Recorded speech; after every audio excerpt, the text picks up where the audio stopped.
Knowing who to start and sit sometimes is a little bit similar to going through your hamper and looking for some clothes to wear. Maybe you need a shirt, you find the one you're looking for, but what is that mysterious white crust? Are people going to notice that? What about when you really need to find a pair of underwear? Yeah, sure, go through the hamper, flip them inside out, get another day's use out of them. But hopefully you're not dealing with those same problems here in week 1. Why? It's week 1. If you're already digging through the dirty clothes hamper in week 1, your fantasy season may be doomed, but don't worry, we got you covered. We're talking some quarterback starts and sits right now.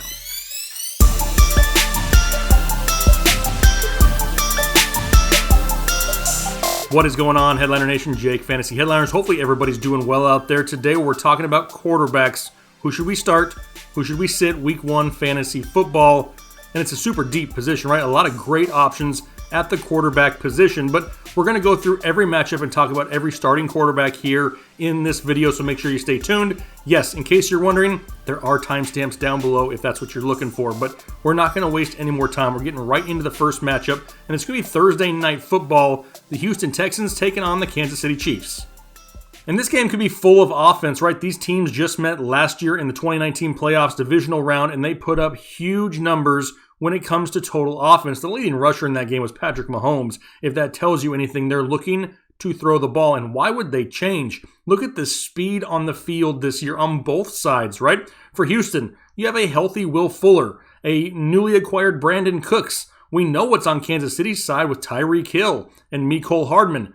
Big plays waiting to happen. An abbreviated, off-season here, if you want to call it much of a training camp, only a couple weeks in pads. No preseason games. Guys are going to be gassed early. However, that's when, you kind of see that tendency for more big plays to happen. I would not be surprised if there are multiple big plays on both sides of the football. We're not going to get cute here in this video. Both Mahomes and Watson are easy must-starts here for week 1 fantasy football. Going forward, are we ever really going to sit these guys? No, we probably aren't, but this is a great matchup and a great opportunity to put up some big points. So if you have them in your lineups, you should probably feel pretty well about yourself here in week 1.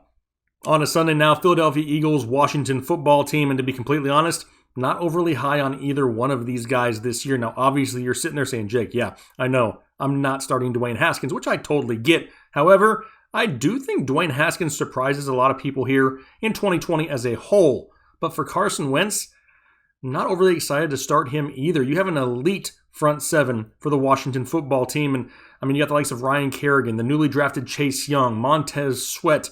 They're going to do their best to get after Carson Wentz as quick as possible. And the part that worries me, he really doesn't have a whole lot of weapons to throw to. Sure, Deshaun Jackson may be good for that one big play against his former team like always, but after that, it's kind of just Zach Ertz. He could have a decent game, but I don't see that, that huge breakout game, that huge, help you win your fantasy matchup style game. I'm a little bit worried about Carson Wentz, and for both of these guys here in week 1, I got him in the sit column. Miami and New England up next, and honestly, I really like Cam in New England. I wish he had more options. He does have N'Keal Harry, Julian Edelman, and I love James White out of the backfield. But this is going to be a little bit more of a difficult matchup. Not the 2019 Dolphins by any means. They are improved here in 2020. They've added Byron Jones to that secondary.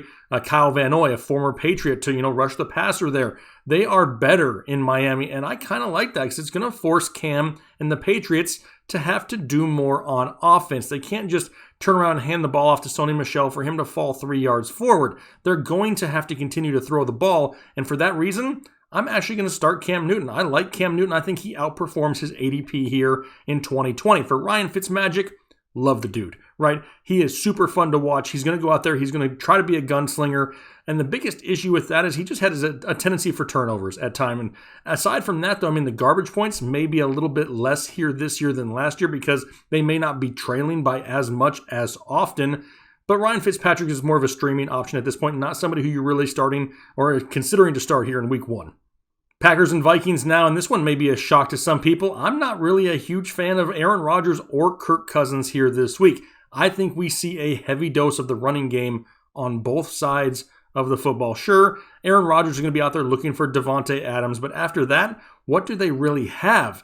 I mean, I really expect, Aaron Jones and A.J. Dillon, maybe even Jamal Williams to be involved in this offense. And I think we see Aaron Rodgers a little bit more of like a game manager, right? Hovering right around those 200 passing yards a game, a touchdown, maybe 2 every once in a while. Not huge elite Aaron Rodgers numbers that a lot of people have come to expect over the years, and that's kind of what I see here in this game. Also, for Kirk Cousins, no more Stephon Diggs, right? He's got Adam Thielen, and after that, he's got question marks.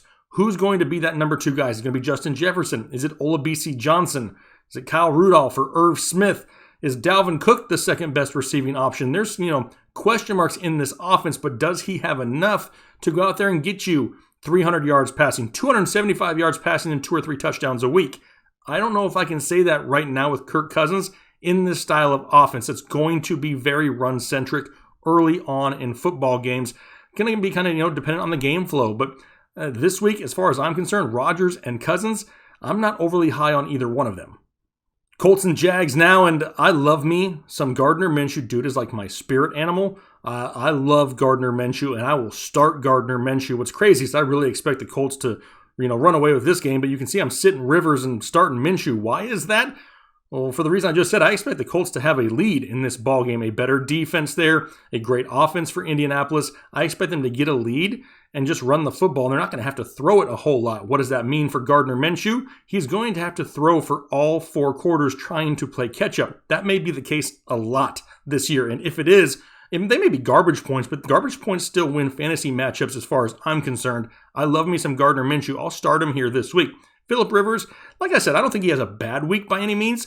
I just think that they kind of, get an early first half lead, rely on the running game with Marlon Mack and Jonathan Taylor, and they just don't really need Rivers to throw the ball all 4 quarters, which is going to limit his ceiling slightly. So I have him as a sit here in week 1.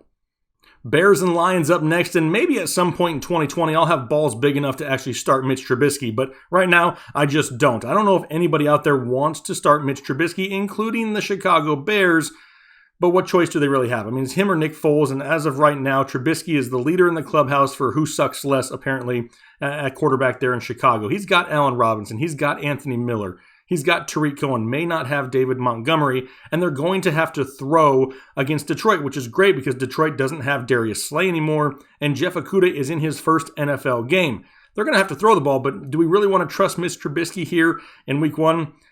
Raise your hand. If you trust Mitch Trubisky in week 1, put it down below in the comment section. I would love to virtually shake your hand. On the other side of the football for the Detroit Lions, Matthew Stafford is somebody who was on an MVP caliber level before he was injured last year. He is now fully healthy. They didn't bring anybody else in. They are fully committed to Matthew Stafford being the guy. He's got Kenny Golladay. He's got Marvin Jones. Second-year tight end now, TJ Hawkinson. Adrian Peterson, Kerryon Johnson in the backfield. I mean, there's options for him in this offense, and it would not surprise me to see him kind of return to old Matthew Stafford numbers where we're continually seeing 300 yards passing, 2, 3, 4 touchdowns a game. That's what we're looking for from Matthew Stafford here this year and this week. I'll start Stafford, but not Trubisky.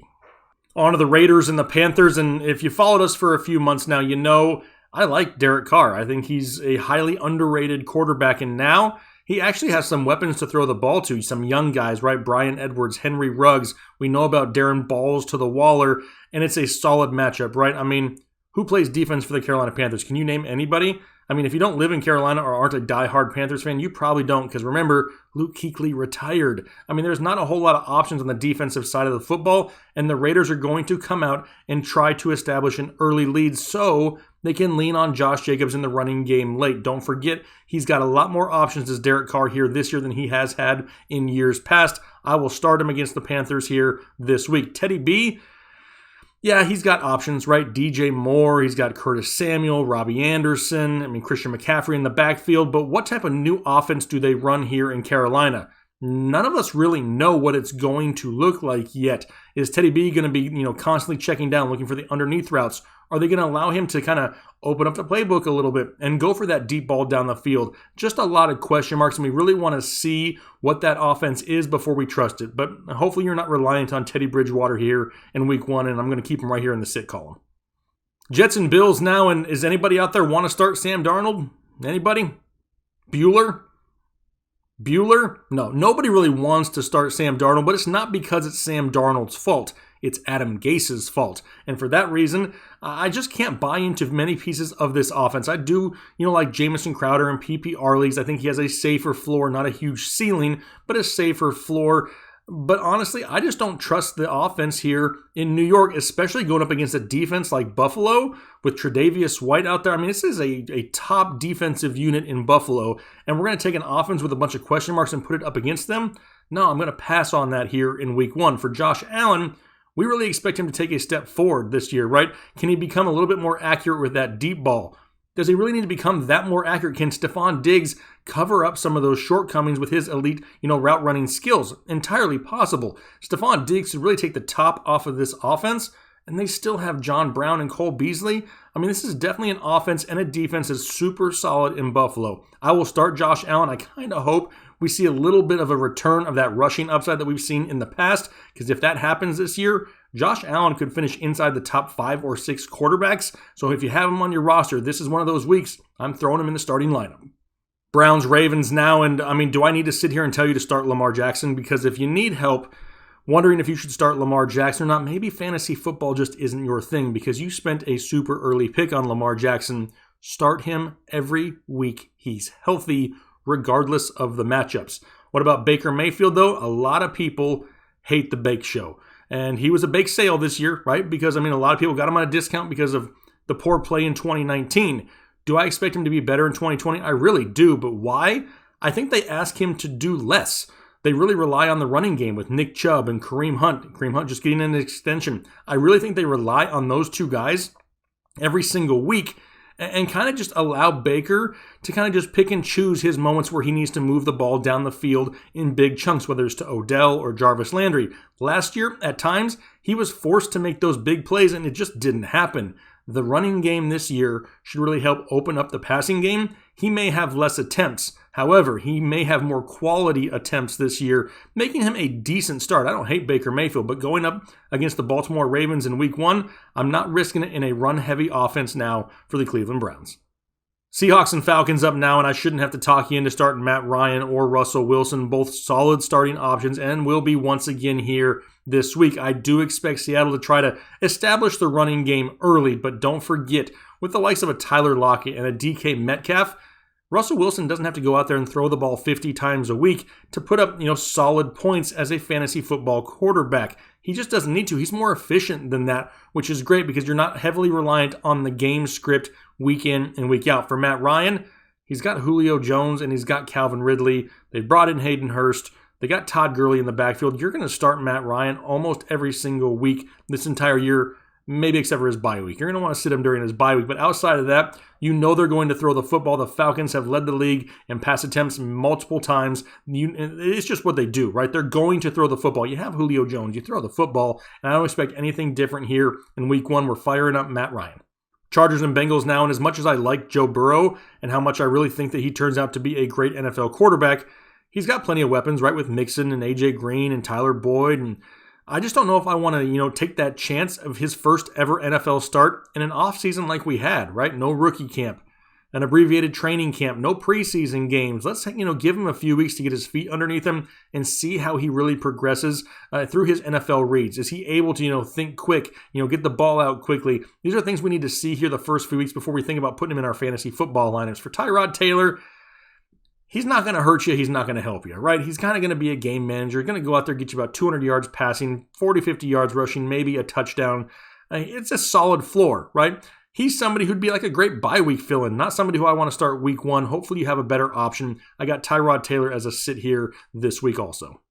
Cardinals and 49ers now, and if you got Kyler Murray, you're going to start him because you spent an early round draft pick to get him. And I really don't mind that. Hopefully you got him, 5th round or later, because the rushing upside is going to be there. He now has DeAndre Hopkins, Christian Kirk, Larry Fitzgerald, Kenyon Drake in the backfield. Chase Edmonds is no slouch either. He's got plenty of weapons and the rushing upside. We saw this guy finish inside the top 10 as a rookie. Now, in the second year of this offense, and he added DeAndre Hopkins, he's a definite start, even though it's a difficult matchup going up against a solid defense of the San Francisco 49ers, not putting Kyler Murray on the bench. As for Jimmy G, I love Jimmy G this year, but we need to get some of his weapons healthy, right? He's got George Kittle and he's got He's got George Kittle, and he's got a few running backs that are probably going to be a lot more involved in the passing game, which is fine. I think it's just going to limit his ceiling, kind of similar to Tyrod Taylor, right? He's not going to do a whole lot to hurt you, but he's also probably not going to do a whole lot to really help you. As of right now, keeping Jimmy G in the sit column as well. Bucks and Saints, and I've been talking about this division for months now. Every time these teams play each other, I will start as many pieces of this game as I possibly can, especially through the air. So with Breeze and Brady, obvious must-starts for me. You got the likes of a Michael Thomas, Emmanuel Sanders, Chris Godwin, Mike Evans, Rob Gronkowski, Jared Cook. There are weapons all over the place for these two teams. And despite them having pretty good defenses, this could be one of those shootouts that go back and forth, and we could put up huge numbers. It's going to be one of the most exciting games to watch this entire week of NFL football. And we say that, and probably the most 2020 thing that could happen is this be like a 6-3 ball game, because that just makes sense in 2020. But the amount of potential offense is going to be there. It's one of the highest rated games on the slate as far as points over under are considered. I'm starting both these guys because I expect them to be airing it out for all 4 quarters. Cowboys and Rams up now, and it's an embarrassment of riches for one Dak Prescott. I mean, he's got Amari Cooper, Michael Gallup, CeeDee Lamb, Ezekiel Elliott, Tony Pollard even. He's got weapons all over the field, and despite it being a difficult matchup going up against the Rams with the likes of an Aaron Donald or a Jalen Ramsey, the amount of weapons that he has, he's going to be able to pick and choose where he puts the ball throughout the field. They can't contain all of these guys. Somewhere, somebody's going to be single covered every single play, and I trust the playmaking ability of one Dak Prescott, plus a little bit of that rushing upside, right? We've seen him score touchdowns and call his own number inside the 5-yard line here in years past. Why not do it again? I'm starting Dak. For Jared Goff, it's simple, right? I don't believe in the run game. I don't think the run game is going to be super efficient in LA, and they're going to revert back to what they do better, which is throwing the football. You got Cooper Kupp, Bobby Trees, Tyler Higbee is a name that a lot of people enjoy here this year. I see them moving the ball through the air a lot more than on the ground, at least for the first half of the season. Until that backfield can really solidify itself, whether that's Cam Akers or whoever can really distance themselves for the others to really build around that running game, it's going to be something they struggle with here for weeks, and the offensive line isn't great. If they can't run the ball, Jared Goff's going to be looking for a lot of quick plays, a lot of hot reads, and I expect him to throw the ball all 4 quarters. I'm going to start Jared Goff here this week. Monday Night Football, Pittsburgh Steelers, New York Giants, and I'm going to start me some Big Ben, which is a risk. I'm telling you that up front, it's a risk. Why is it a risk, Jake? Hey, thanks for asking. It's really because we haven't seen him throw with any torque on that elbow. This offseason has been horrendous for trying to get injury information on players. It's hard to get this year. There's not a whole lot of film for these guys. Obviously, no preseason games and abbreviated training camp, but all signs are pointing to Big Ben being fully healthy. If he wasn't, they wouldn't have released Duck Hodges. They wouldn't have not brought in somebody here in the offseason like a Jameis Winston or an Andy Dalton. They believe that Big Ben is good to go, and he's got Deontay Johnson, Juju Smith-Schuster, James Washington, James Conner in the backfield. We've seen what Ben Roethlisberger can do fantasy point-wise over the last few years, right? Per game, he's one of the highest scoring fantasy quarterbacks over the past 5 years. When he's healthy and on the field. Right now, sounds like he's healthy, sounds like he's on the field. I'm going to fire him up as a start. Daniel Jones, I like Daniel Jones this year. I think he's going to have a great 2020 season. I just want no part of this Pittsburgh Steelers defense in week 1. Yeah, they got Saquon Barkley, Darius Slayton, Golden Tate, Sterling Shepard. He's got plenty of options. I just don't know if I want to tempt fate this early. With a quarterback that you didn't draft early, you may have another better option. Heck, he may be on the waiver wire for some of you guys. I just don't want to rush him into my lineup. I don't think he has a bad game, but I think he just has one of those games that, similar to like some of the other guys we've talked about in the past with Jimmy G and Tyrod, just nothing that's really going to help win your fantasy matchups. I think he's more of a liability than he is of anything else this week, so I'm going to go ahead and sit Daniel Jones there Monday Night Football against that vaunted Steelers defense. Last game of the week, Tennessee Titans, Denver Broncos, and to be completely honest, I'm not a huge fan of Drew Lock or Ryan Tannehill here in week 1. Rest of season could be a different story, but here in week 1, I really expect a heavy dose of the running game, a lot of Derrick Henry early, trying to establish that run, so maybe it opens up that passing game for a deep play to A.J. Brown from Ryan Tannehill later on in that contest. Drew Lock, yeah, he's got weapons, but I really expect Melvin Gordon and Phillip Lindsay to be relied upon early, like I said for numerous times in this video. these teams are going to have to come out and try to establish what they do best early and hope that it opens up, other parts of the playbook. That's what I'm expecting here for the Denver Broncos as well. So for both Drew Lock and Ryan Tannehill, not going to start either one of them here this week either. All right, those are all the start sits for the quarterback position here, Week 1 fantasy football. Once again, though, just a reminder, we're not here to tell you what to do. We're trying to give you a little bit of insight on each of these matchups so you, yourself, can make the best decisions on game day based on the roster that you currently have constructed. Now, that's going to play a big part, right? For a lot of people, league size matters, who's available on waivers matters. A lot of different things go into making these decisions on Sunday. So make sure you take this information based on all these games and apply it to your league settings, your league scoring to give yourself the best opportunity to kill it on Sunday here in Week 1 fantasy football. If you enjoy the content, make sure you hit that subscribe button because we got you covered all season long. Hit the like button also because it greatly helps us out here on YouTube. Hopefully you guys have a great rest of your week. Good luck this week. We'll talk to you later.